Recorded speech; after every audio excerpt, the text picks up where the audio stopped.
బులెటిన్లో మరో breaking news చూస్తున్నాం. సెక్రటరియట్ వద్ద ఉద్రిక్తత చోటు చేసుకుంది. ధరణి తప్పులపై మహబూబాబాద్ జిల్లా నెల్లికుదురు మండలం నారాయణపురంకు చెందిన రైతులు ఆందోళనకు దిగారు. గత ప్రభుత్వం కేసీఆర్ హయాంలో ధరణి తప్పులపై న్యాయం చేయాలని ప్రభుత్వాన్ని కోరారు. ధరణిలో ఊరు పేరు, అడవి ఇంటి పేరు అడవి అని తప్పుగా నమోదు చేశారని ఆరోపించారు. గత కొన్నేళ్లుగా ప్రభుత్వం దృష్టికి, అధికారుల దృష్టికి తీసుకెళ్లినా ఫలితం మాత్రం దక్కలేదని వారు వాపోయారు. ప్రస్తుత రాష్ట్ర ప్రభుత్వం ధరణిపై కమిటీ వేసి ధరణి తప్పులకు పరిష్కారాన్ని చూపుతున్న నేపథ్యంలో తమ సమస్యను కూడా పరిష్కరించాలని వారు డిమాండ్ చేశారు. ఆందోళన చేస్తున్న రైతులకు సిఎస్తో మాట్లాడేందుకు అనుమతినిచ్చారు.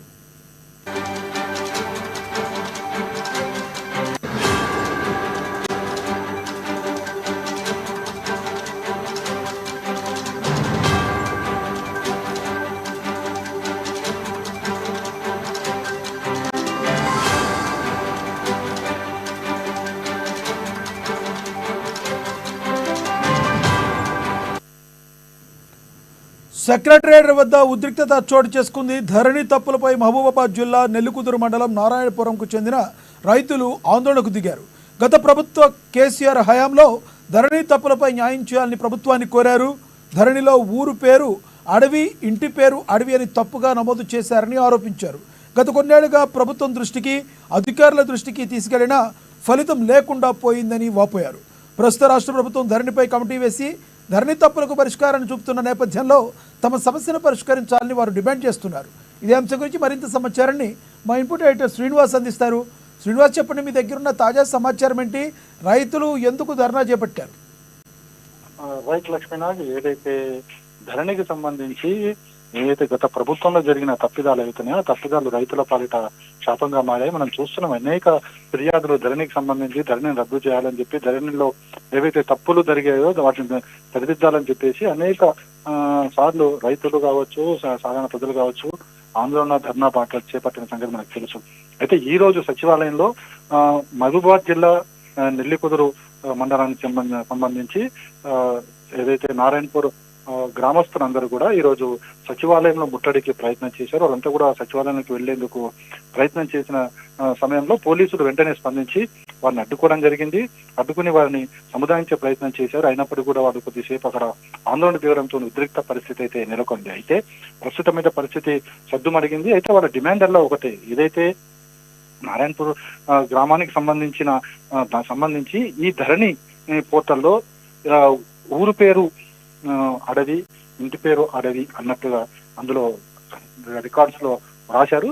సో దీని మీద గతంలో కూడా కేసీఆర్ ప్రభుత్వం అధికారంలో ఉన్నప్పుడు కూడా అధికారుల దృష్టికి తీసుకొచ్చినప్పటికీ కూడా వాళ్ళు ఏ విధంగా స్పందించలేదు. వాళ్ళు పెడచెవిన పెట్టడంతో వాళ్ళు చాలా రోజులుగా ఆందోళన పాట కూడా పట్టారు. అయితే కొత్తగా వచ్చిన కాంగ్రెస్ ప్రభుత్వానికి కూడా వీళ్ళు ఈ జరిగిన సమస్యను వాళ్ళ దృష్టికి తీసుకెళ్లడం జరిగింది. అయినప్పటికీ కూడా ఇప్పటి వరకు కూడా వాళ్ళకి ఆ సమస్య పరిష్కారం కాకపోవడంతో వాళ్ళు ఆందోళన దిగిన తర్వాత పోలీసులు స్పందించారు. అదేవిధంగా అధికారులు కూడా స్పందించారు. వారి సమస్యను సంబంధించి త్వరలోనే పరిష్కరిస్తామని చెప్పేసి కూడా హామీ ఇచ్చినట్టు తెలుస్తుంది. మొత్తానికైతే సమస్య సద్దుమడిగింది. ధరణికి సంబంధించి ఇప్పటికీ కూడా అనేక ఫిర్యాదులు అలానే ఉన్నాయి. వాటి ఫిర్యాదుల మీద ప్రభుత్వం ఇప్పటికే దృష్టి సారించింది, ఒక్కొక్కటిగా పరిష్కరిస్తూ వస్తుంది. ఈ నారాయణపూర్ గ్రామస్తులకు సంబంధించి సమస్యను కూడా రాష్ట్ర ప్రభుత్వం పరిగణలోకి తీసుకుంది. త్వరలోనే దీనికి సంబంధించి ఒక పరిష్కారం చూపుతుందని చెప్పేసి కూడా అధికారులు చెబుతున్నారు. లక్ష్మీనాథ్, అంటే శ్రీనివాస్, ఒక రకంగా కాంగ్రెస్ ప్రభుత్వం మీద ప్రజలకు నమ్మకం పెరుగుతుంది అనుకోవచ్చా?